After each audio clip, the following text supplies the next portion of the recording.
இயேசுவை போல ஆத்ம பாரம், இயேசுக்குள்ளே ஒரு ஆத்ம பாரம் இருந்தது. ஆத்மாக்களை குறித்த கரிசனையும் பாரமும் உள்ளவராக இந்த உலகத்திலே ஊழியம் செய்தார். மத்தேயு எழுதின சுவிசேஷம் 9ஆம் அதிகாரம் 36 38 வரை, திரளான ஜனங்களை கண்டபொழுது அவர்கள் மெய்ப்பெனில்லாத ஆடுகளைப் போல தொய்ந்து போனவர்களும் சிதறப்பட்டவர்களுமாக இருந்தபடியால் அவர்கள் மேல் மனது உருகி தம்முடைய சீஷர்களை நோக்கி, அறுப்பு மிகுதி, வேலையாட்களோ கொஞ்சம், ஆதலால் அறுப்புக்கு எஜமான் தமது அறுப்புக்கு வேலையாட்களை அனுப்பும்படி அவரை வேண்டிக் கொள்ளுங்கள் என்பதாக இயேசு சொல்லுகிறார்.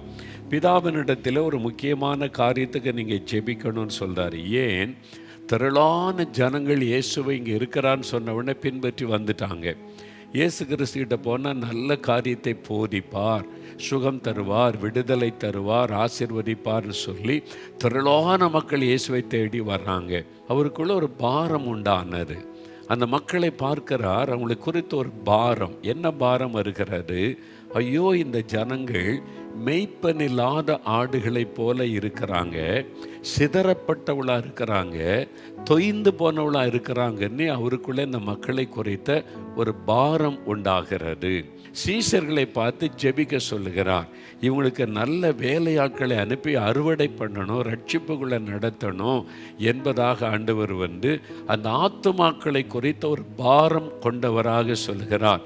இவங்க ரட்சிக்கப்பட்டால் தான் சமாதானம் வரும், இவங்க ரட்சிக்கப்பட்டால் தான் நிம்மதி உள்ளத்தில் வரும். அதனால் இவங்களுக்கு ரட்சிப்பை சொல்லி இவங்களை வழிநடத்தக்கூடிய நல்ல அறுவடைக்கு ஆட்களை பிதா எழுப்பும்படி வேண்டிக் கொள்ளுங்கள் என்று சொல்லுகிறார். அப்போ ஜனங்களுக்காக பரிதபிக்கிற ஒரு இருதயம், பாரமுள்ள ஒரு இருதயம் இயேசுக்குள்ள இருந்தது. ஆத்துமாக்களை குறித்த ஒரு பாரம். யோவான் 5ஆம் அதிகாரம் 14வது வசனத்தை பாருங்க. இயேசு அவனை தேவாலயத்தில் பார்த்து அவனை கூப்பிடுகிறார். நான் உன் மேலே இறக்க செய்து சுகமாக்கிட்டேன், இனி பாவம் செய்யாதேன்னு. அதிக கேடானது வரும். ஆத்துமாவை குறித்து எச்சரிப்பு கொடுக்கிறார். நீ பாவம் செய்தால் கேடானது வரும், இனி பாவம் செய்யாத. அந்த ஆத்துமாவை ரட்சிப்புகளை நடத்துவதிலே இயேசு கவனம் செலுத்தினார். அவருக்குள்ள ஒரு ஆத்மா பாரம் இருந்தது. ஐயோ, இந்த மக்கள் ரட்சிக்கப்படணுமே, பாவத்தில் இந்த விடுதலை பெறணுமே, இவங்க பேர் ஜீவ புஸ்தகத்தில் எழுதப்படணுமே, இவங்க பரலோகத்துக்கு வரணுமே என்ற ஒரு பாரம் அவருக்குள்ள இருந்தது. இந்த பாரம் நமக்கு இருக்குதா? சபையில் ஊழியம் செய்கிறமே எனக்கு இருக்குதா? நான் போய் பிரசங்கம் பண்ணனே எனக்கு இருக்குதா? யோசித்து பாருங்க. நாளைக்கு ஆராதனை நடத்த போகிறோமே, நமக்கு இருக்குதா இந்த பாரம்? ஆண்டவரே, 100 பேர் வர்றாங்க ஆராதனைக்கு, இவங்கெல்லாம் ரட்சிக்கப்பட்டுட்டாங்க, ஆனால் வெளியில் ரட்சிக்கப்படாத ஆத்மா இருக்குது. நாளைக்கு ஒரு 10 ஆத்மாவை தாங்க, அவங்க வரணும், அவங்க ரட்சிக்கப்படணும், அவங்களுக்கு நான் போய் சொல்லணும். இந்த பாரம், இந்த ஆத்திரம் நமக்குள்ளே இருக்குதா? யோசித்து பாருங்க. அதுதான் உண்மையான ஊழியம். நான் போய் பிரசங்கம் பண்ணுற இடத்துல ஜனங்க கண்ணீரோட மனம் திரும்பணும், ஆத்மா ரட்சிக்கப்படணும், எனக்கும் அந்த பாரம் கொடுங்க, எனக்கும் அந்த மாதிரி அனுபவம் தாங்க அப்படின்னு ஜெபம் பண்ணேன். அப்போ நான் ஜெபிக்கும் போது ஆண்டவர் பேசினார். நீ உன் பிரசங்கத்தை கேட்டு ஜனங்கள் கண்ணீரோடு மனம் திரும்பணுமானா நீ ஒரு காரியம் செய்யணும்னார். என்ன செய்யணும் ஆண்டவர்? என்ன செஞ்சால் அது நடக்கும்? ஆண்டவர் சொன்னார், நீ மேடையில் போய் ஜனங்களுக்கு பேசுகிறல்ல, ஆமாம், அந்த மக்களுக்காக உன்னுடைய அறை வீட்டுக்குள்ளே உன் கண்ணீரை சிந்தணும். நீ அறை வீட்டுக்குள்ளே ஜெபத்தில் உன் கண்ணீரை சிந்தினால் அவங்க மனம் திரும்பி கண்ணீரோடு வருவாங்க அப்படின்னு இயேசு எனக்கு கற்றுக் கொடுத்தார். அப்போ நான் கேட்டேன், எனக்கு அந்த பாரம் வேணும், அந்த கண்ணீர் வேணும், ஆத்துமாக்களுக்காக நான் பாரம் கொள்ளணும். இயேசு நகரத்தை பார்த்து கண்ணீர் விட்டு அழுதார், ஜனங்களை பார்த்து மனதுருகினார், பாரம் கொண்டார், பரிதபிக்கிறேன்னு சொன்னார். அந்த மனதுருக்கம், அந்த பாரம், ஆத்ம பாரம் எனக்கு வேணும் ஆண்டவரேன்னு கேட்டேன். அதுக்காக நான் உபவாசம் பண்ணி ஜெபித்திருக்கிறேன், பல நாட்கள் ஜெபித்தேன். எனக்கு அந்த பாரம் தாங்க, எனக்கு அந்த ஆத்ம பாரம் தாங்க.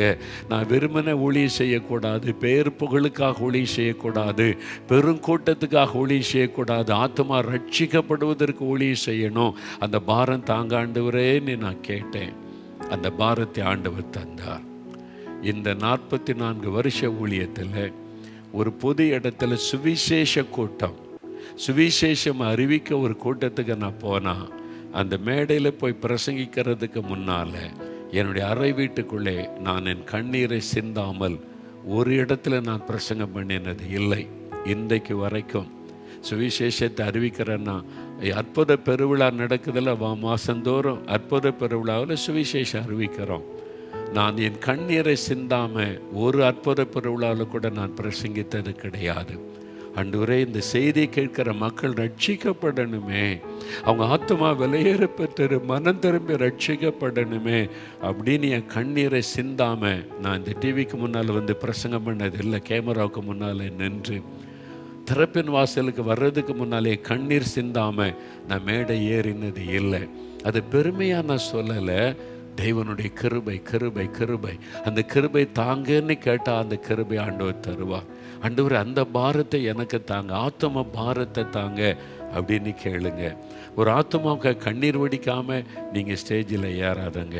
ஆத்மாக்கள் ரட்சிக்கப்படணும், எப்படியாவது சிலரை ரட்சிப்புகளை நடத்திடணும் என்பதற்கு நான் எல்லாருக்கும் எல்லாம் ஆனேன். ஆத்ம பாரம் நமக்குள்ளே இருக்கணும். ஆண்டவரே, இந்த ஆத்மா ரட்சிக்கப்படணுமே, எங்கள் தெருவில் உள்ளவங்களாம் ரட்சிக்கப்படணுமே, இயேசுவை போல் ஆத்மா பாரம் எனக்கு தாங்க அப்படின்னு நம்ம கேட்கணும். இந்த ஆத்ம பாரம் நமக்கு வேணும்.